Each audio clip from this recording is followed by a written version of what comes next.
¿Qué tal? Buenas noches. Comienza un nuevo programa de cuestiones y contrapuntos. Y otra vez la noticia de la semana fue la carta que escribió la vicepresidente Cristina Fernández de Kirchner. Una carta donde pone blanco sobre negro.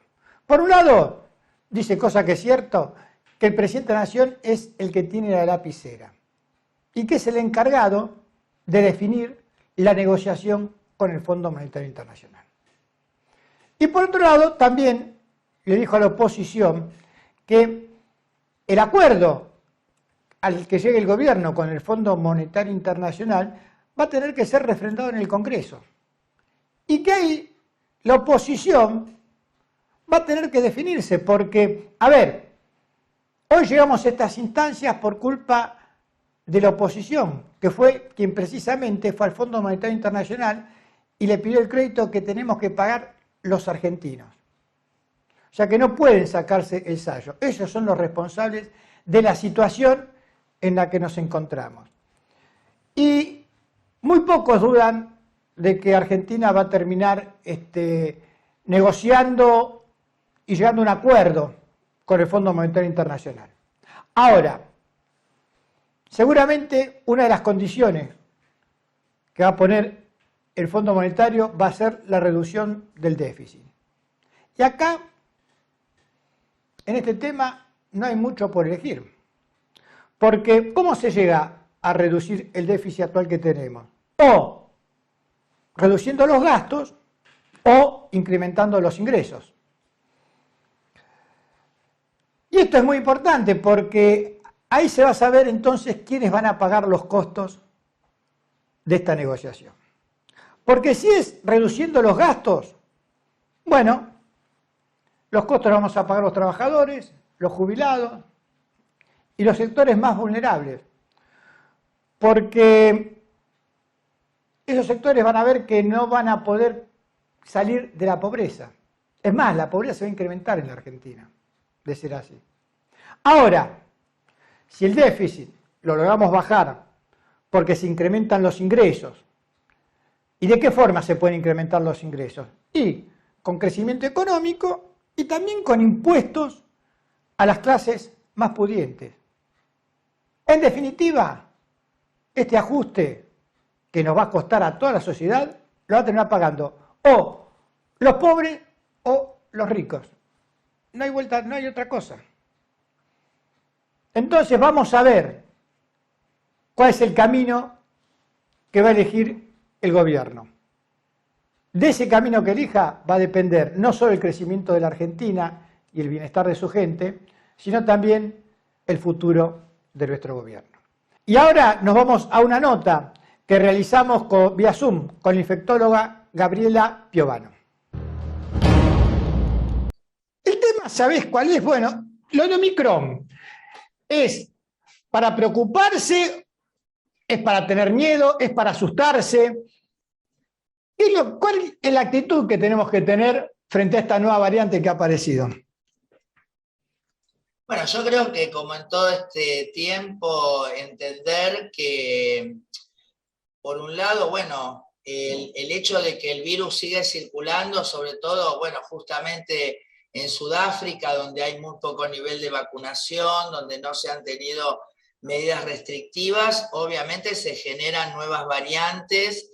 Ya lo dijimos, ¿no? O sea, permanentemente el virus genera nuevas variantes que son de interés o de preocupación de acuerdo a si tienen alguna característica que nos haga pensar que pueden, por ejemplo, como en el caso de la Delta, ¿no es cierto?, son más transmisibles, más contagiosas, entonces empiezan a preponderar en una población cuando vos dejas circular a la gente libremente. La pregunta siempre va a ser, o lo que más nos va a preocupar es si tienen capacidad de mayor daño, o sea, son más virulentas, o si, por ejemplo, escapan a la inmunidad, digamos, que nos otorgó ya la primera infección o la vacunación, ¿no es cierto? Y en el caso de estas variantes que son de Sudáfrica, son como las que más se han separado, digamos, de la rama original de Wuhan en relación a la corriente migratoria del virus que llegó a nosotros, ¿no? A la Argentina, que viene por vía Europa y por vía Estados Unidos, ¿no es cierto? Entonces, en ese sentido, lo que se está evaluando es la efectividad de esas vacunas, sobre todo las producidas en Europa y en Estados Unidos, ¿no? La rusa Sputnik, digamos, ya Gamaleya dijo que la efectividad está conservada. Entonces, obviamente que si el gobierno, por ejemplo, contiene los viajes a esas regiones, ¿no? No solo a Sudáfrica, sino por ahí a sectores de Europa, o ahora habían dicho por ahí que también apareció en Brasil. Bueno, si nosotros aislamos a los viajeros, hacemos un fuerte control, etcétera, etcétera, no es que porque apareció, viste, se genera una propagación automática.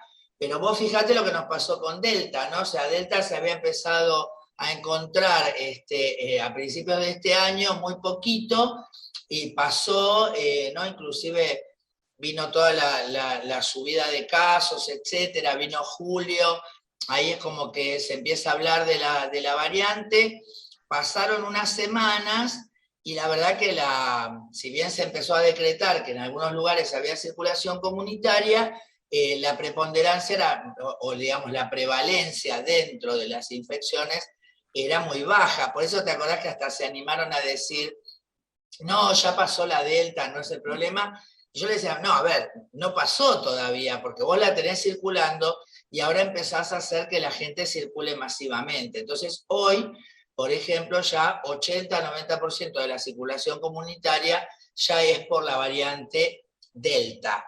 Entonces, ¿es una preocupación en sí misma? No.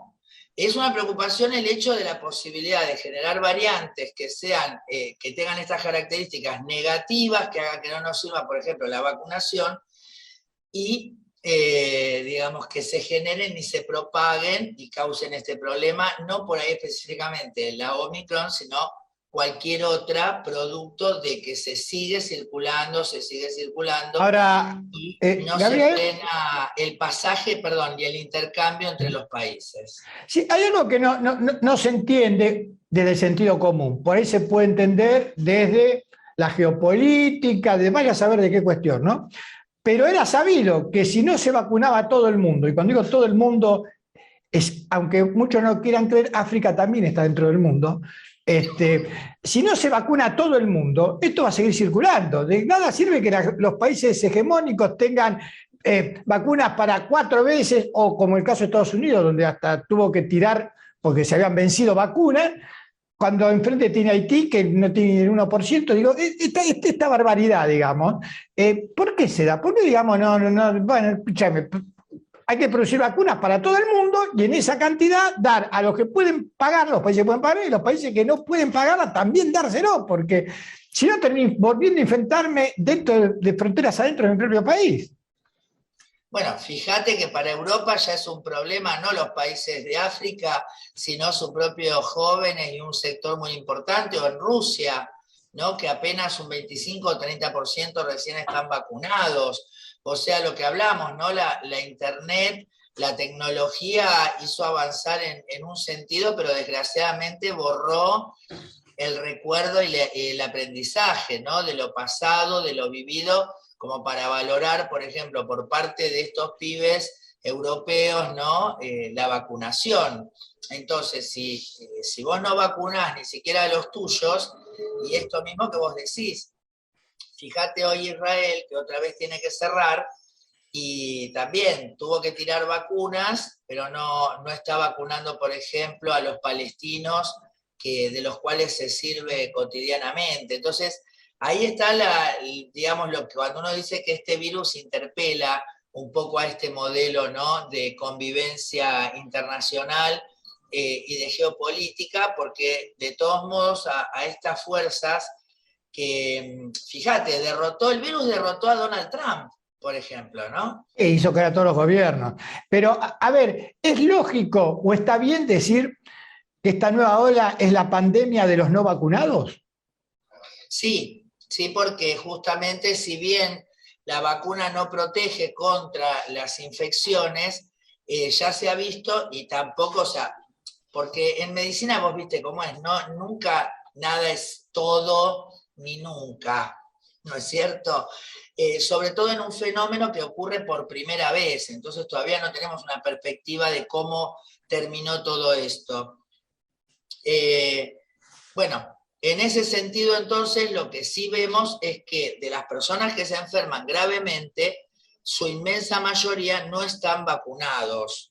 Quiere decir que los casos van a venir de los no vacunados y los casos graves en su mayoría de los no vacunados. Y en ese punto es importante decir que los no vacunados están en una franja, digamos, entre los 40 y los 2 años, ¿no? O sea, pasando por entre 30 y 18 y los menores de 18 y los menores de 13 años, donde en estos dos últimos grupos ha sido muy fuerte la cuestión antivacunas y la cuestión de la Sociedad Argentina de Pediatría, incidiendo políticamente, mintiendo acerca de que no había datos de la Sinopharm con respecto al uso en los chicos en China, información que ellos tenían de primera mano, y sin embargo, ¿te acordás que salieron a desaconsejar? Ahora, ¿se puede especular políticamente con esto? Es una gravedad tal que es, digamos, es terrible, como cuando la Corte Suprema decidió, no, las clases abiertas, porque sí, y después nos dimos cuenta que eso trajo esa ola gigante que dejó un montón de muertos, y ahora se está viendo en Europa, como vos bien decís, los chicos comenzaron las clases, se infectaron y enfermaron a sus familias, digamos. Claro. Ahora, entonces, desde ese punto de vista, ¿lo ves bien lo que dijo Axel Kicillof hace unos días, que en la provincia de Buenos Aires decretó la vacunación libre para todos los mayores de 3 años para arriba, digamos? Todo el mundo que está vacunado puede vacunarse en la provincia de Buenos Aires. Absolutamente. O sea, yo en este tiempo que estamos empezando a generar de a poquito la tercera ola, me apuraría a acercarle a la población la vacuna para que la mayor cantidad tenga por lo menos una primera dosis aplicada. Entonces, hoy que tenés la Sinopharm, por ejemplo, que es una vacuna que, viste, la podés llevar en una heladerita, ¿no? Entonces, en ese punto sí, me iría, viste, a los centros turísticos, me iría a los teatros, me iría a los estadios de fútbol, me pondría en la puerta y sinceramente, viste, pum, pum, pum, vacunaría a todo aquel que quiera. Me parece que la acción en este momento tiene que ser llevar la vacuna a la mayor cantidad de gente posible, porque si bien es verdad que estos grupos son los que menos evoluciones graves van a tener, porque lógicamente, ¿no? No es lo mismo los adultos mayores, que en su mayoría por ahí ya tienen algún problema de presión, o estaba el tema de la obesidad o la diabetes. En estos grupos, claro está, es mucho menor la posibilidad de evolucionar gravemente, pero si hablamos de millones de chicos o de jóvenes, estamos hablando de miles de enfermos graves. Y más allá de si se colapsa o no el sistema, porque con 5.000 enfermos graves un día vamos a colapsar, el dolor de ver gente joven morirse. Y tienen que saber los que no se quieren vacunar que en realidad están jugando a la ruleta rusa. También. Absolutamente. Gabriela, gracias por tu tiempo. Si no nos vemos, felices fiestas y esperemos la próxima vez, sí, ya en el canal y bueno, superado. Vamos a ver cómo nos va este verano. Vamos a ver cómo nos va este verano. Dale, bueno, y esto sale hoy miércoles 1 de diciembre. Exactamente. Exactamente. Entonces, ahora de 22 a 24, mi hermoso programa en Radiográfica, donde vamos a estar hablando de 40 años de VIH en el mundo. Ah, todo un tema ese. ¿Eh? Yo me acuerdo cuando arrancó eso, que era la peste rosa, para también decir eso, ¿no? Le toca a ellos, a nosotros. La sombra del COVID, ¿no? El VIH, porque el COVID fue el fantasma del VIH, en realidad una infección que se transmite por el contacto directo y la cercanía, y que puede ser rápidamente mortal. Entonces, bueno, también poner eso un poco en perspectiva para poder entonces seguir cuidándonos todos mutuamente. Así que un beso grande Y muchísimas gracias. No, Feliz gracias a vos año. por tu tiempo, Gabriela. Y pasó por las cámaras de Cuestiones y Contrapunto a la infectóloga, Gabriela Piovano, amiga de la casa. Nos vamos a un corte y continuamos con el programa.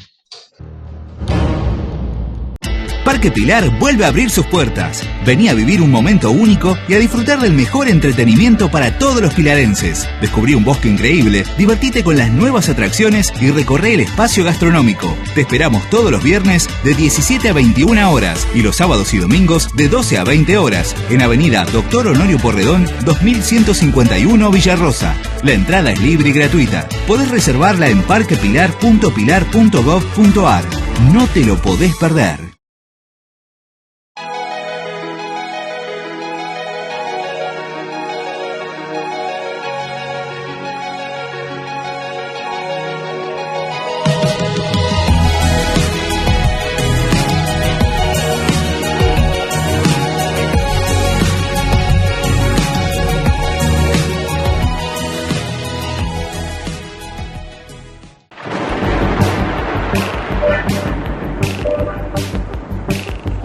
El auto que estás buscando está en Juan Manuel Automotores. En su única dirección, Colectora General Paz 325, Devoto, Lado Provincia. Vení, tu nueva unidad te está esperando. En Morón avanza el plan de repavimentación y bacheo, con renovación de calzadas, cordones y luminarias. Así mejoramos la circulación, la seguridad y la calidad de vida de los vecinos y vecinas. Municipio de Morón. Corazón del Oeste. Te presentamos Doctoros de PIM, un servicio de nuestra obra social, por el cual podés comunicarte con un médico a través de videollamadas las 24 horas del día, los 7 días a la semana. Baja la aplicación y sumate a la telemedicina a través de tu consulta médica online, sin salir de tu casa. OSDEPIM, te estamos cuidando.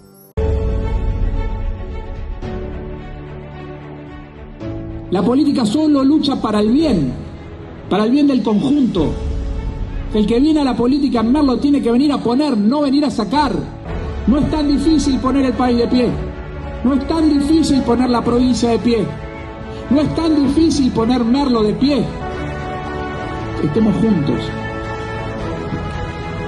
El país lo merece y el pueblo lo necesita. Muchísimas gracias.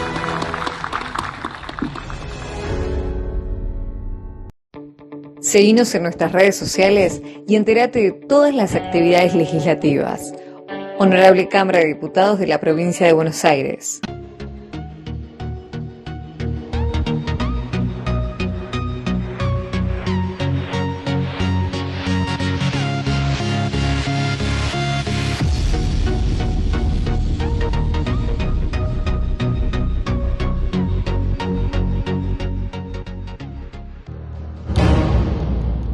Y continuamos aquí en Cuestiones y Contrapunto y nos vamos a nuestra habitual recorrida por el conurbano bonaerense. Y estuvimos en Pilar, donde el intendente Luis Achával hizo entrega de netbooks dentro del plan Conectar Igualdad a dos escuelas de la zona. Una, la escuela secundaria número 35 de Villarrosa, y la otra, una escuela de la localidad de Luis Lagomarsino.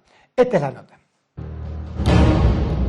Sí, la verdad que para nosotros es un día muy importante tener la posibilidad de estar hoy viniendo a esta escuela, como a muchas otras, a entregar las netbooks para los chicos de estas escuelas públicas. Es fundamental, porque realmente pone en dimensión lo importante de la educación de cara al futuro. Esa decisión que toma nuestro presidente Alberto Fernández de remontar un programa como el Conectar Igualdad, que en su momento en el gobierno de Cristina llegó a más de 5.400.000 chicos en toda la Argentina, que lamentablemente el gobierno de Cambiemos decidió no continuarlo, y que hoy tengamos la posibilidad de venir a entregarle la netbook a los chicos, lo que nos plantea es darle la posibilidad de tener una nueva herramienta o una herramienta más para que realmente puedan mejorar sus estudios, para que puedan conocer, para que puedan investigar, incluso también para que puedan jugar, que es tan importante para los chicos. Esta netbook lo que significa en definitiva es reconocer un derecho, el derecho de los chicos a poder estudiar, con oportunidades reales y concretas de acuerdo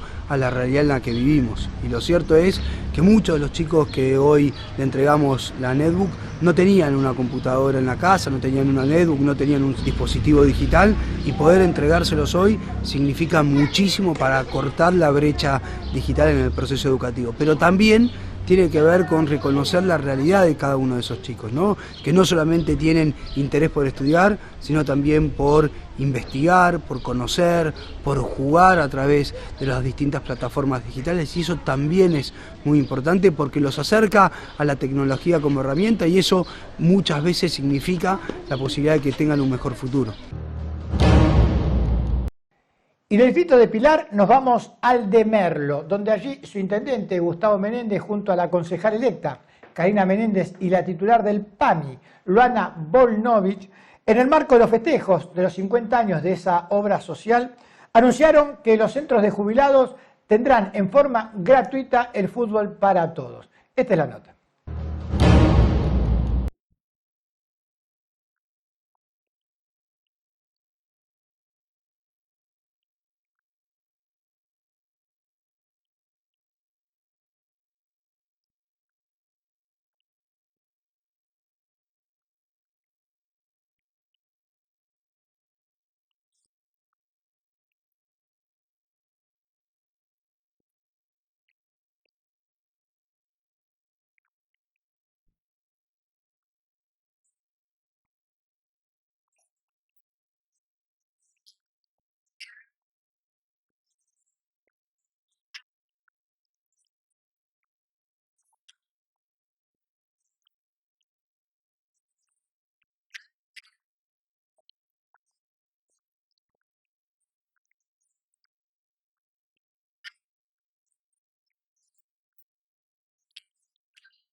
Y de esta forma terminamos nuestra recorrida por el conurbano bonaerense. Y nos vamos a una nota que realizamos vía Zoom con el economista Gustavo Saraceni.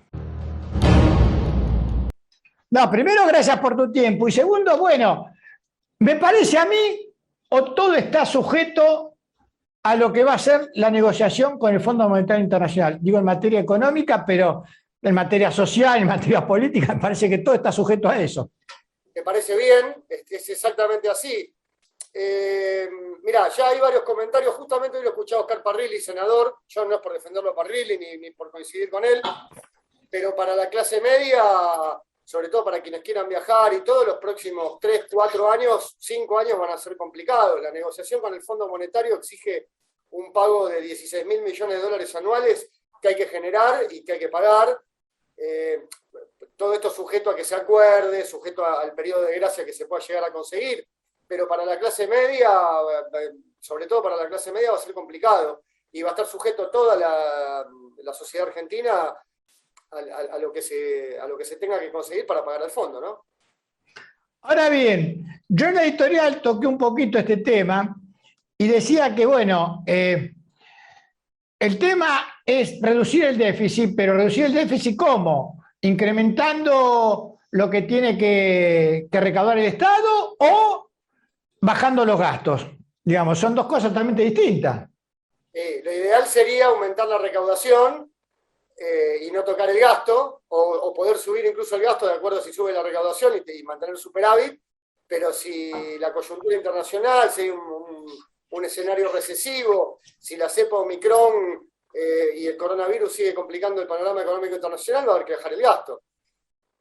Si querés, bueno, a ver, si se baja el gasto, van a pagar los jubilados, van a pagar los pobres. Los pobres van a pagar el ajuste. Si se aumenta la recaudación, los pobres, los jubilados. ¿Y no hay forma de aumentarle la recaudación vía impuesto a los que más tienen?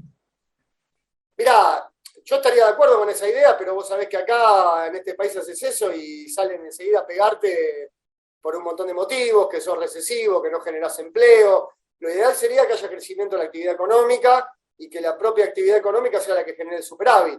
Pero si esto no ocurre, va a haber que pedirle plata a alguien, va a haber que meterle la mano en el bolsillo a alguien, como Estado estoy hablando, ¿no? Sí. Para poder pagar. Y lo ideal sería que cuando se habla de impuesto a las grandes riquezas, no salgamos los pobres con la banderita diciendo están tocando los ahorros de los que tienen. Cuando la variante sería el bolsillo de los jubilados. Claro, en general lo que la gente por ahí no tiene entendido, y no tiene por qué tampoco, es que si sale a defender a las grandes fortunas está atentando contra su propio bolsillo también. Acá el tema es que los poderosos saben muy bien dónde están sus intereses y a veces parece que nosotros perdemos de vista dónde están nuestros intereses. Porque también es una lucha, digamos, ¿no es cierto? Es una pulseada, esto de la redistribución de la riqueza, pero precisamente para distribuirla tenés que sacar de un lado y poner en otro, esto es así. Te voy a tirar un titular, esto lo dijo Marx en 1860. La historia de la humanidad es la historia de la lucha de clases por la propiedad de los medios de producción. Y acá es una de las cosas en las cuales se ve patente, yo digo, Marx, viste, ahora con el tema de la libertad y que está de moda ahora, y con el anarcocapitalismo vos nombrás a Marx y parece que sos un anacrónico.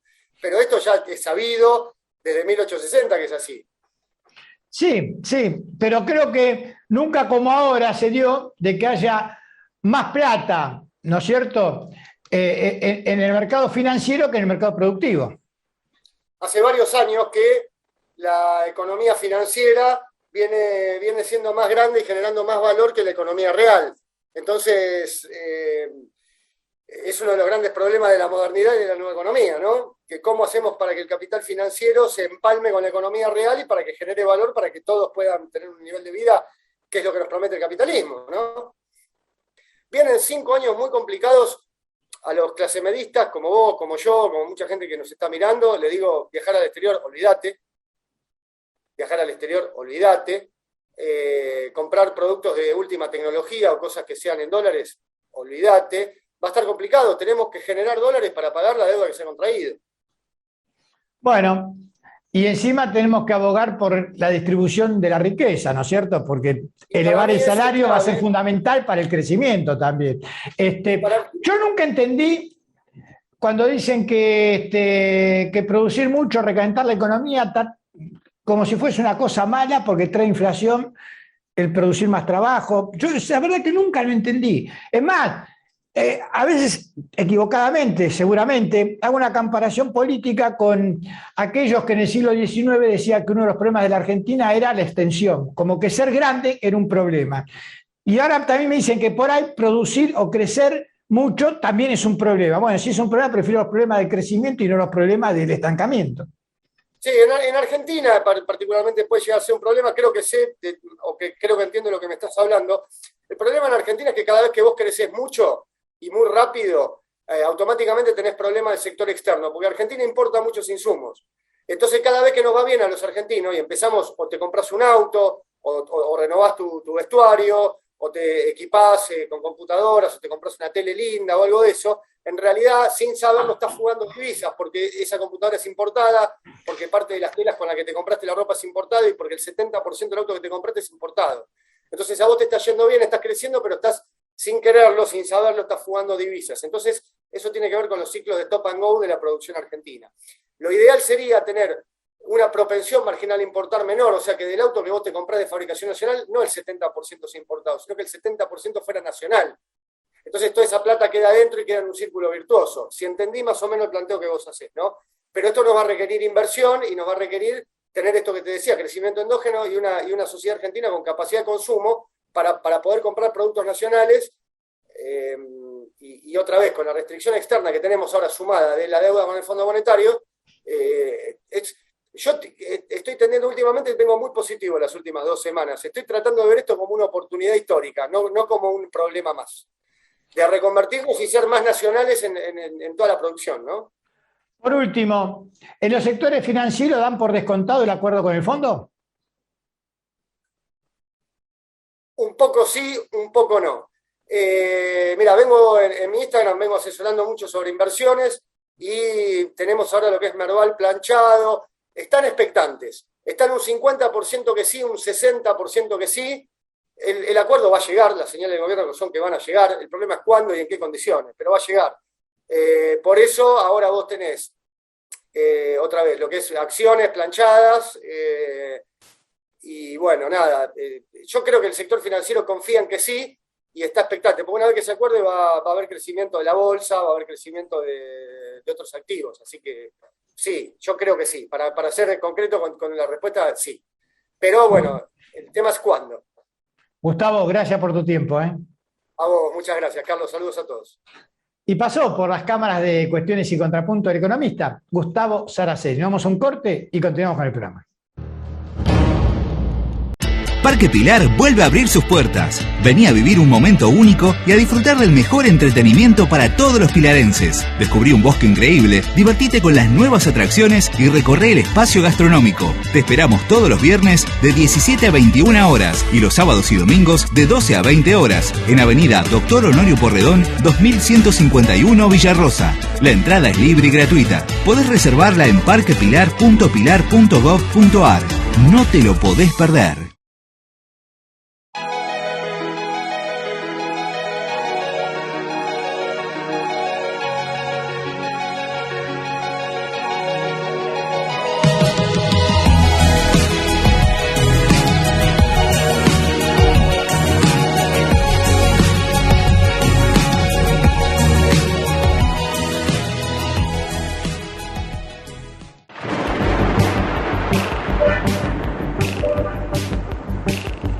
El auto que estás buscando está en Juan Manuel Automotores.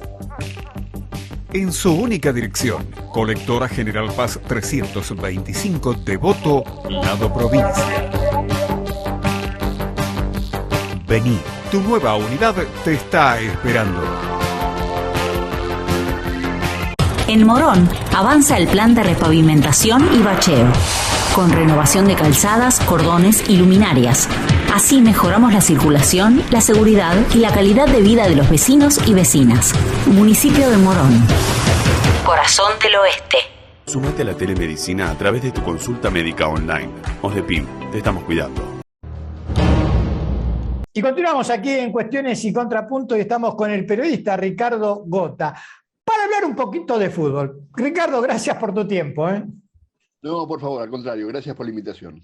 Bueno, el mundo del fútbol ayer, como en cada entrega de los Balones de Oro, se paralizó.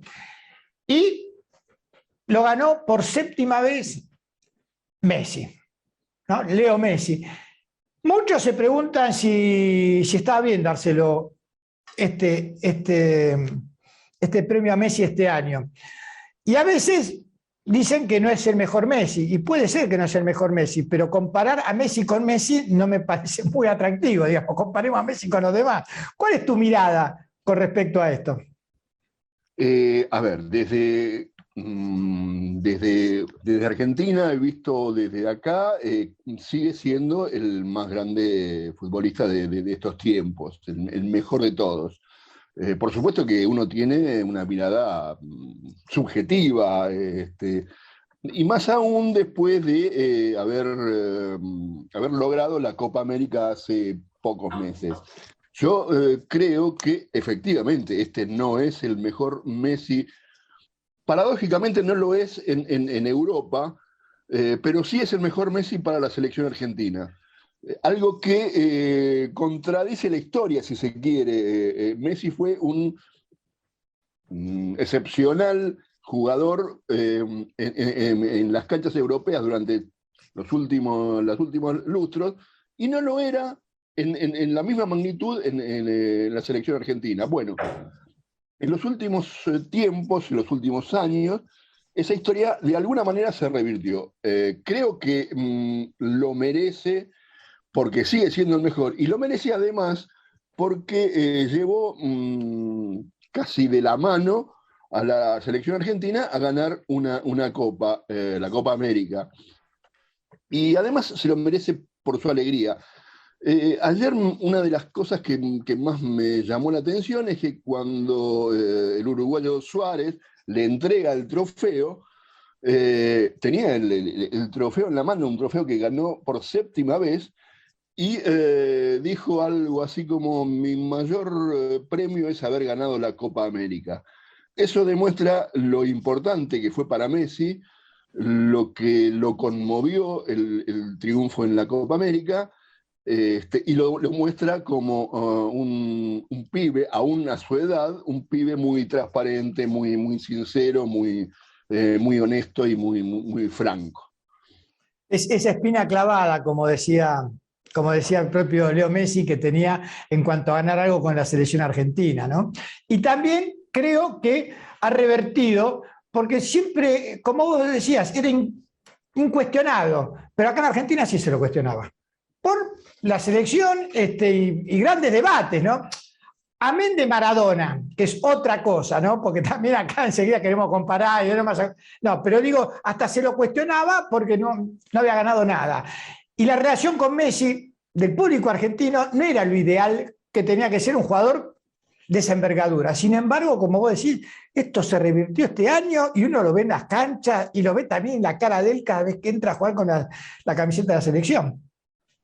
¿Cómo será que la propia organización, la gente de France Football, en el video que hace para homenajear a Messi, pone a un periodista que lo criticó duramente, exageradamente, de una manera, bueno, que no entremos en detalles, pero que era una característica de la época, y esto hace año y pico, no mucho más. Con lo cual, nada, más allá de la justificación de las críticas, o más o menos vehementes, o más o menos fundamentadas, claro que sí que era muy criticado, y muy criticado por el público. Que el público argentino también tenía esa dualidad, lo ama, pero recién ahora que pudo lograr la Copa, lo termina de considerar favorablemente. Sí, y aparte hay que decir que la crítica de ese periodista no era una crítica aislada, sino que hicieron muchos periodistas, pero pusieron porque por ahí no estaba en ESPN, y entonces, bueno, vamos a poner a un periodista que no es de... Porque esto es así también, ¿no es cierto? Para no caerle al periodista, digamos. Por último, Ricardo, había cierta paridad a nivel de selección entre las grandes selecciones de Sudamérica y las grandes selecciones de Europa, y esa paridad duró todo el siglo XX. Pero en lo que va del siglo XXI, sacando el triunfo de Brasil en Corea del Sur en el 2002 y la final que llega a Argentina en el 2014, los equipos sudamericanos han desaparecido en los mundiales hasta de las semifinales. Yo creo que se dan múltiples aspectos. Uno de ellos es la organización, básicamente. Todas estas ligas, las grandes potencias del mundo, tienen una organización muy aceitada, la organización implica desde el tratamiento del jugador cuando está en sus clubes, la preparación física cuando están con ellos, el seguimiento, un trabajo ordenado de los técnicos, Bueno, y un montón de factores. Por supuesto también los centros de entrenamiento, etcétera, etcétera. Y además, algo que no se da normalmente en Sudamérica, que es el trabajo coordinado entre lo que son las selecciones o los equipos de seleccionadores con los clubes y con los entrenadores de los clubes. Hay una organización, se da en España, se da en Alemania, se da en Italia, a pesar de que, bueno, Italia tuvo, no es la mejor época histórica de Italia, pero se da también en Holanda y en otras, en general las grandes selecciones. Eso por un lado. Por el otro, bueno, ellos tienen jugando al nivel más alto a los mejores jugadores del mundo e inclusive a sus propios jugadores. La selección argentina ahora incluye, en los últimos tiempos, incluye más jugadores del ámbito local. Pero convengamos que la mayoría está jugando en Europa. Y bueno, y juegan contra Messi y juegan contra los mejores jugadores. O sea, la defensa de Alemania está acostumbrada a enfrentar a los mejores delanteros del mundo. Y no pasa así con los argentinos que tienen que venir de Europa y se nota eso en las eliminatorias. A ver, convengamos que Argentina y Brasil lograron clasificarse para el Mundial de una manera muy sencilla, si se quiere, con una amplitud. Claramente son mejores equipos que el resto. Ahora, los partidos más dificultosos son los que juegan entre ellos. Seguramente las demás selecciones no están al mismo nivel. Argentina, para encontrar selecciones del mismo nivel, tiene que ir a jugar a España, tiene que jugar a Europa, perdón. Entonces, bueno, ahí está el corazón del fútbol actual y creo que tiene que ver con esta supremacía. Ricardo, gracias por tu tiempo. No, por favor, un abrazo. Y pasó por las cámaras de Cuestiones y Contrapunto el periodista Ricardo Gota. Nos vamos a un corte y continuamos con el programa.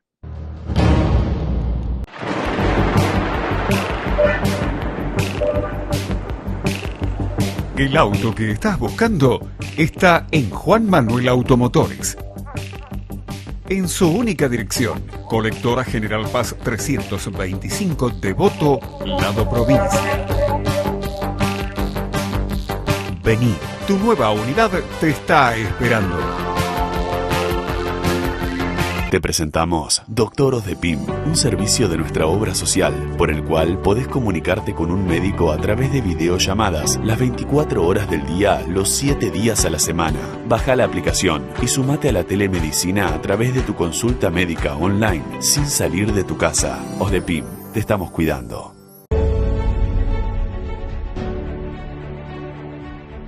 La política solo lucha para el bien del conjunto. El que viene a la política en Merlo tiene que venir a poner, no venir a sacar. No es tan difícil poner el país de pie. No es tan difícil poner la provincia de pie. No es tan difícil poner Merlo de pie. Estemos juntos.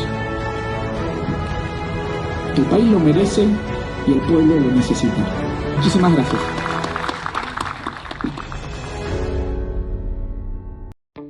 Seguinos en nuestras redes sociales y entérate de todas las actividades legislativas. Honorable Cámara de Diputados de la Provincia de Buenos Aires.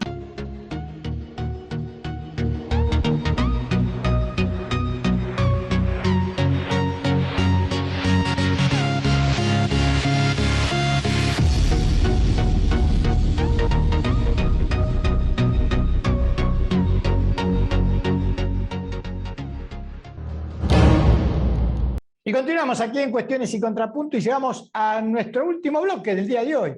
Bloque que conduce Flavia Cartavia. Hola Flavia, ¿cómo andás? Hola, buenas, muy bien. Bueno, ¿qué nos vas a traer para hoy? Bueno, hoy estuve conversando con Lucía Caballero, ella es socióloga, militante feminista, y en este momento está a cargo del programa de desendeudadas del Ministerio de la Provincia de Buenos Aires, que es un programa que lanzó la semana pasada el gobernador de la provincia de Buenos Aires, Axel Kicillof, en el primer Congreso contra las Violencias de Género y Políticas Públicas que se llevó adelante en la Ciudad de La Plata. Bueno, vamos a la nota y después comentamos. Gracias por tu tiempo, Lucía, primero y principal. Y bueno, preguntarte en qué consiste este programa y cuándo se va a lanzar, cómo es. Bueno, muchísimas gracias, Flavia, por la invitación. Efectivamente, como vos decís, en ocasión del Congreso de Políticas Públicas contra la Violencia de Género en la provincia de Buenos Aires, el gobernador hizo este anuncio, que creo que un primer punto a destacar, que viene a dar respuesta a una de las demandas también del movimiento feminista en relación a cómo en la crisis económica que se inició durante el gobierno macrista, pero que después incluso se profundizó con la pandemia, apareció un fenómeno muy extendido que tiene que ver con la masificación del endeudamiento para vivir. O sea, la característica de este fenómeno es que la deuda se toma no por una situación excepcional, como festejar un cumpleaños o comprar un electrodoméstico, sino que el endeudamiento empieza a completar cada vez más los ingresos. Es decir, un endeudamiento para comprar alimentos, para comprar medicamentos, para comprar vestimenta. Y en ese sentido, lo que se está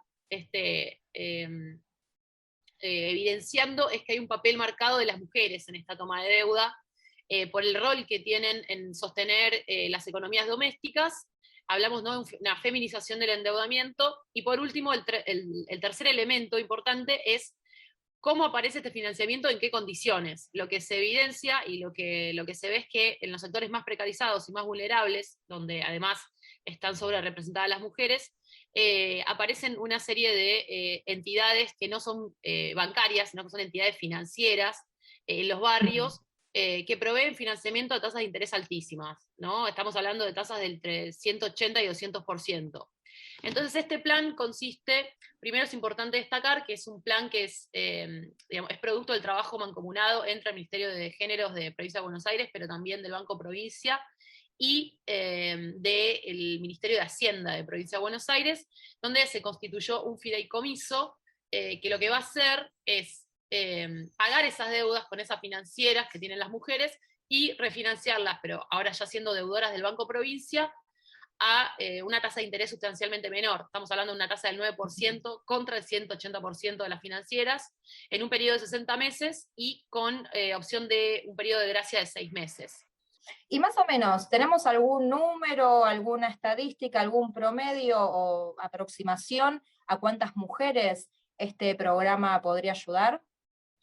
Mira, acá hay algo que te quería decir que me olvidé de la primera pregunta, es que este programa está presupuestado en el presupuesto que va a entrar a la legislatura de la provincia de Buenos Aires, por lo tanto todavía no se aprobó hasta que no se apruebe el presupuesto. Una vez que eso esté aprobado, el programa se va a poner en marcha. Calculamos que para los primeros meses del 2022. En este caso, justamente, este problema, si bien es tan extendido, no se ve reflejado en estadísticas oficiales. Hay solamente una estadística que salió por primera vez del Banco Central en abril de este año, que da cuenta de que hay aproximadamente a nivel nacional 8 millones de personas endeudadas con estas financieras. Nosotros vamos a trabajar en principio, priorizando la población de beneficiarios de asignación universal por hijo. Que creemos que no tenemos el número exacto, pero creemos que hay un universo importante de estas beneficiarias de la provincia de Buenos Aires, de la asignación universal por hijo y la asignación universal por embarazo, que tienen endeudamientos con estas financieras.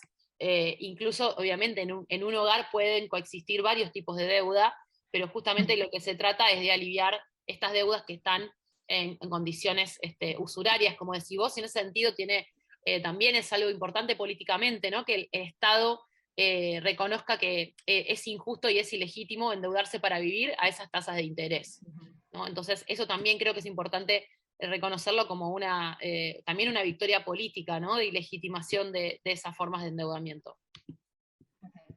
Bueno, podríamos decir también que este endeudamiento no solo afecta a las mujeres, también podría afectar a los varones cabeza de hogar, por decirlo de alguna manera, porque entonces este lanzamiento, este programa, estaría enfocado principalmente para las mujeres. Está enfocado principalmente para las mujeres porque claramente no son solo las mujeres quienes están endeudadas, pero sí el endeudamiento, digamos, en una población, ¿no? En la población de las mujeres que ya tienen los índices más altos de informalidad laboral y sobre todo hay una situación que la decía muy bien el gobernador, que tiene que ver con qué sucedió en la pandemia, ¿no? Con las mujeres. Las mujeres, obviamente en la pandemia hay un incremento del trabajo de cuidados, ¿no? Por las restricciones, porque obviamente se resintieron redes de apoyo y formas en que las mujeres resolvían las tareas de cuidado por fuera del hogar, o incluso dentro del hogar con familiares. Bueno, se cambió, se reorganizó el tiempo que se le dedica al cuidado de la pandemia, y eso produjo que muchas mujeres salieran del mercado laboral. Estamos hablando que en el peor momento de la pandemia, las mujeres jefas de hogar fueron quienes se retiraron más masivamente del mercado laboral, e incluso ahora con esta reactivación son las que más lentamente están empezando a volver a trabajos remunerados. Entonces, esta situación de salir del mercado laboral y de acumular trabajo de cuidado en las casas hizo además que sean la población más vulnerable a endeudarse, ¿no? Para sostener ese quedarse en casa, ¿no? Que fue con mayores niveles de endeudamiento, y entonces esta política, digamos, apunta específicamente a trabajar con esa población, ¿no? Porque, por supuesto que sabemos... Sí, es como ganar tiempo, ¿no? Para que la reactivación empezar justamente por las poblaciones que más se vieron afectadas en la pandemia. Entendemos que los varones están recuperando sus trabajos a un ritmo más rápido que las mujeres, y que por eso van a poder mejorar su situación más rápidamente. Por eso hablamos, ¿no? De dar un periodo de gracia para que esas mujeres se organicen, reorganicen la economía doméstica. En ese sentido, digamos, apunta a partir de un diagnóstico de cómo impactó la situación de la pandemia en esos hogares encabezados por jefas de hogar. Bueno, para finalizar, me gustaría preguntarte qué opinión te merece que haya sido un varón, en este caso el gobernador de la provincia de Buenos Aires, quien encabezara un congreso contra las violencias de género. Además de que estaba rodeada por la ministra Estela Díaz y por la ministra de Género Nacional, Eli Gómez Alcorta, así que nos pareció muy importante que sea el propio gobernador que anuncie esta política, sobre todo porque también le da entidad a esta discusión que hubo, ¿no? Después de las PASO, ¿no? Que decían, bueno, las políticas feministas son de minorías, ¿no? Queda muy claro que no solo es un diagnóstico errado, sino que es necesaria la sensibilidad feminista y los diagnósticos feministas para entender cómo se recompone el tejido productivo, cómo se recomponen la economía de nuestra provincia, y me parece que sea el gobernador quien diga que hay que dar respuesta, en primer lugar, a ese sector, pone en evidencia que el feminismo es una política de mayorías. Totalmente, sobre todo cuando somos la mayoría de la población, somos mujeres. Bueno, Lucy, seguramente el año que viene te volveremos a entrevistar para que nos cuentes cómo se llevó adelante este programa y cuáles son los resultados que darán. Nuevamente, muchísimas gracias por tu tiempo. Gracias a vos, Flavia, y por el apoyo y por el interés por nuestro trabajo. Gracias. Bueno, Flavia, interesante, y también cómo es el tema de la deuda, ¿no? Y cómo las mujeres, lamentablemente, en esta sociedad son las que a igual trabajo cobran menos, las que más se endeudan y las que quedan al cuidado de los demás integrantes del hogar. Sí, de hecho, estaba recordando, ¿no? Que una de las consignas del movimiento Ni Una Menos, luego del primer Ni Una Menos, ¿no? El primer Ni Una Menos fue más bien contra los femicidios, pero ya para el segundo, tercer Ni Una Menos, me acuerdo que una de las consignas muy fuertes que se planteó era que nos queremos libres, pero también desendeudadas. Y me parece que, si bien esa alusión era respecto al Fondo Monetario Internacional, ya veíamos venir que las deudas pesan muchísimo más sobre las mujeres, como absolutamente todas las otras cuestiones vulnerabilizantes pesan muchísimo más en nosotras. Bueno, vamos a ver cómo se incrementa esta ley después, ¿no? Pero en principio es una medida acertada y también va en camino de lo que significa un gobierno que tenga una mirada social y política puesta precisamente en los sectores vulnerables.